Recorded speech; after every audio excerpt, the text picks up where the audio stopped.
Pearlie. Morning. Why didn't you stay in bed a bit longer? We had a late night last night. Unfortunately, that doesn't make all the errands I have to do today go away. Forget about all of that. Spend the day with me. I'd love to, but you know what they say, putting off to today what... All of those things you don't want to do anyway. Well, if I don't do my errands today, then what do I do? Talk to your husband. About? All right, let's pick a subject. There's the economy. There's the yo-yo craze in Bulgaria. There's the platypus races in Ballarat.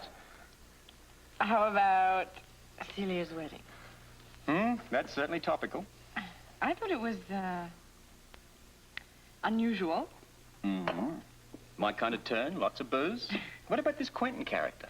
A true quartermain, I'd say. Oh, haven't he toasted that guy propose? I think he was just glad to get the whole thing over and done with. Yeah, I think we all were, considering the fact that it almost never got started. What happened at that church? You saw, didn't you? Well, Jimmy Lee got a smack in the mouth, I suppose, from the groom, presumably for reasons of jealousy. Right. Celia was once interested in Jimmy Lee, but it was just a fling. And apparently, Jimmy Lee couldn't take no for an answer. Well, I guess he'll have to now. She's made her choice clear to one and all. What does that mean? What?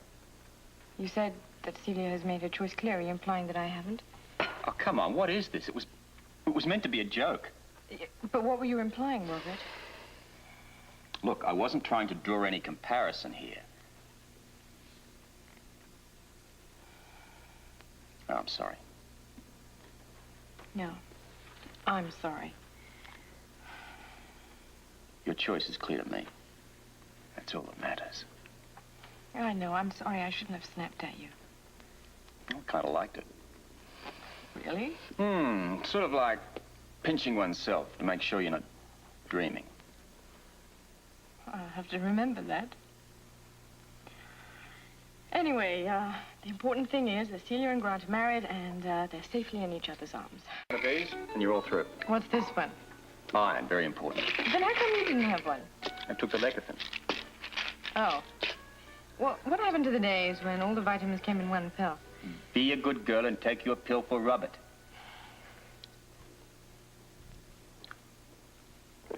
Yeah, so much for breakfast. Feeling healthy? Very. Yeah. Good. And now I can take you on your daily jog around the park. Right now? Well, when you've changed. Then, can I have a real breakfast? I will even cook. What about the dishes? I'll do them too. Are you feeling all right? Never felt better. Then I'd better hurry up and change before you change your mind. You better. Expecting anyone? No, you? Let's see who we've got. Professor, this is a surprise. Glad I found you in. Is something wrong? A security problem? No.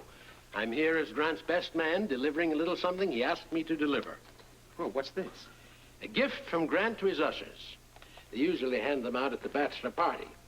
But since Grant didn't observe that tradition, I'm delivering them now. Please, come in and sit down. How thoughtful of Grant. Thank you.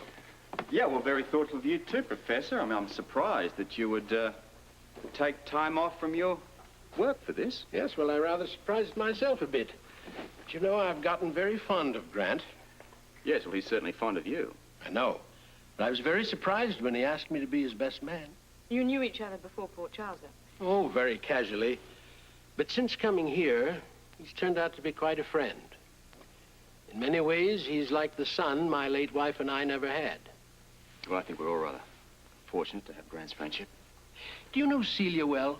Oh, yes, I've known her for a long time. She seems a very nice girl. Very nice. Grant hasn't brought her around much, but I'm sure he will now that they're married. Well, we must all get together for dinner. Oh, that would be very nice. I hope you don't mind the odd number at the table. Since my wife passed away, I've been a bit of what you might call a loner. Believe me, we understand. Odd numbers here are no problem. We're rather informal. Good. Then we must do it very soon. Well, if you'll excuse me, I think I must be getting back. Your work, of course. Yes, very exciting, now that I'm coming to the end. Yes, well, no one's going to be happier than I when you're finished. I know what you mean.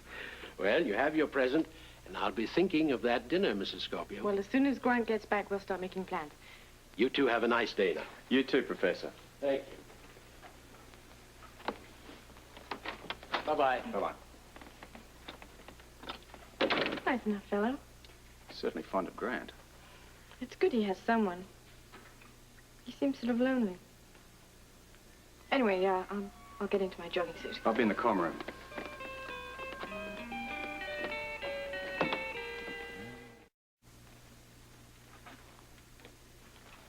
Should we go? All right, how many miles? 3? Sounds about right. Don't think I like the sound of that. Should we be out? Business hours, getting on. Scorpio. Yeah, hello, Robert. This is Mark Dante. Mark, how are you? Well, at the moment, I'm faced with an emergency. Medical? Yes, I'm trying to track down Grant Putnam before he leaves for Chile on his honeymoon. He's desperately needed for an emergency surgery here. Okay, what can I do? Well, I was thinking about that computer of yours. You couldn't check with the airlines about who's on what flights, could you? Sure, I have direct access to, well, all New York State manifests. What airline's he on? Oh, so I don't know.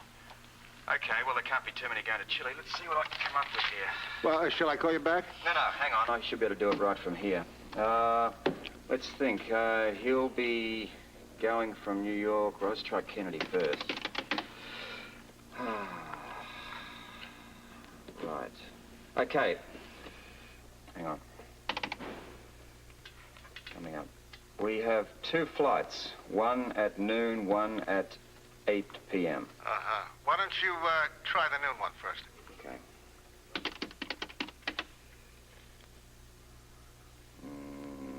Nope. No Putnams. Uh-huh. What about the 8 p.m.? Hang a go there. Bingo. We got lucky. I think, yeah. Dr. and Mrs. Grant Putnam. Well, I assume they're holed up in a New York hotel somewhere, then. Probably. Can you help me? Well, I'm sorry, but I'm really not tied into hotels. Take too long. Only your transportation manifests. Look, if I can make a suggestion here. Please, by all means. Try the Quartermains. If anybody would know where they are, they would.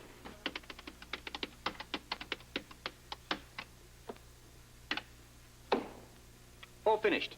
Good. Now we can go jogging. I don't see why not. Finally. Yes? Oh, no, not again. I'll get it. Scorpio. Yeah, hello, Robert. It's Mark again. Any luck with the Quartermains? No, I'm afraid not. That's why I'm calling again. Look, Robert, I know it's asking a lot, but is there any way you could start checking hotels for us? You got much better facilities, and if you could. Yeah.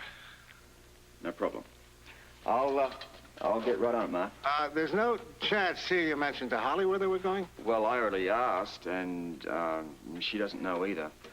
Look, I'll get started on these hotels and then get right back to you. Right. Thank you, Robert. Sure thing. Well, I'll go and change out of my jogging clothes. We'll do this first thing in the morning. I'll be sure not to quote you on that.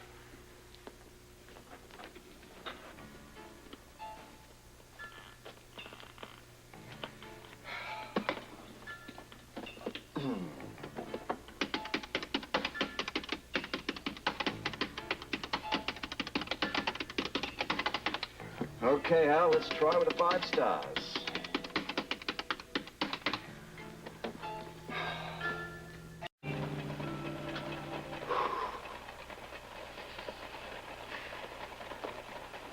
I say, what is all this? The end of your workout and the start of your dinner. That looks like it. Smells like it. Quesadillas. And margaritas. We couldn't jog together. We barely had 2 minutes to talk to each other today. So I think the least that we owe each other is dinner together. I agree. So let's go into the living room where it's more comfortable. Let's do it. Oh, no. Couldn't you just be off duty? I don't think so. Scorpio. Alan, what can I do for you? You don't say. Yeah. No. I'll take care of that right away. Thank you.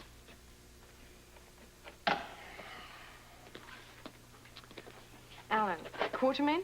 It would appear that Grant and Celia may still be in town. Oh, hiya, Commissioner. Where you off to, mate? Oh, it's just on my way home. You know, my shift's over. Listen, put in for some overtime. I want you to get out to the airport with a motorcycle escort. There's a Dr. Grant Putnam on a commuter flight out of Kennedy. I want you to intercept him, take him to General Hospital. It's a medical emergency.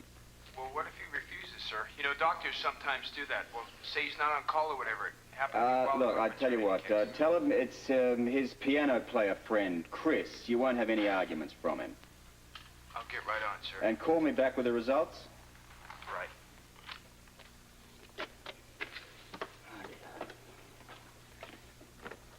Now. Well, I'll put the No, back in the freezer. you stay. Don't you dare. You stay right there. This will take like this. Stop.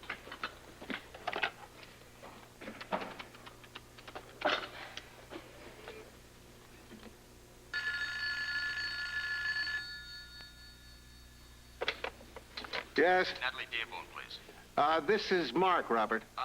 It's Robert here, Mark. Yes, well, what's up? Good news. We may have located Grant right here in Port Charles. I'm sending a police escort out after him right now. Oh, that's great. What's the status of Chris? Well, he's being prepped for surgery now. Dr. Chu, Grant's replacement is scrubbing, but I'll tell him to hold off. Well, we'll have your answer pretty shortly. Well, I'll be standing by. Thank you, Robert.